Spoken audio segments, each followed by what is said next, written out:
जहाँ तक नवाज शरीफ साहब का ताल्लुक है, मेरे ख्याल में वो मरियम बीबी की जो सियासत है वो उसको ज्यादा इस वक्त उसके ऊपर कंसंट्रेट कर रहे हैं। हुँ, उनकी ख्वाहिश है कि मरियम जो है वो पंजाब के अंदर डिलीवर करें।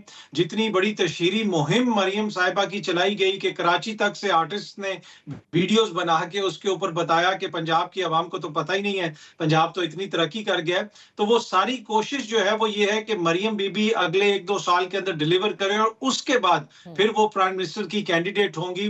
तो मियाँ साहब लगता है ऐसे है कि वो शहबाज शरीफ साहब को फ्री स्पेस दे रहे हैं, ओके। वहां पे वो ज्यादा मुदाखलत नहीं कर रहे और वो आखिर में जब इलेक्शन आने वाले होंगे तो फिर वो अपना बयानिया सामने लेके आएंगे और ऐन मुमकिन है कि उनका जो बयानिया हो वो क्लोज टू उसके हो जो आजकल इमरान खान साहब का बयानिया है। मियाँ जावेद अज़ी साहब तो बार-बार ये कहते हैं कि नवाज़ शरीफ को बता देना चाहिए है कि किस मजबूरी के तहत और क्या कुछ 8 फरवरी को उससे कबल और बाद में हुआ है। देखा जाए तो मियाँ साहब इस वक्त जो कुछ भी मुल्क में हो रहा है वो उसके बेनिफिशियरी हैं। हुँ, चाहे उनकी सेंटर में हुकूमत हो या पंजाब के अंदर हुकूमत हो, इस सारे निजाम के इस वक्त वो बेनिफिशियरी हैं। तो वो क्यों कहेंगे? या तो होता कि उनके साथ कोई ज्यादती हो रही होती, उनका अपना हल्का है, उसके हवाले से पूरी कौम को पता है किस किस्म के तहफुजात हैं। मरियम बीबी का जो हल्का है उसके हवाले से भी तहफुजात है, मामला ट्रिब्यूनल में पेंडिंग है और जो नून लीग के इस्लामाबाद के हल्के हैं वो भी सबको पता है, ट्रिब्यूनल का जो मामला है वहां पे भी वो सबके सामने है। तो नून लीग और मियाँ साहब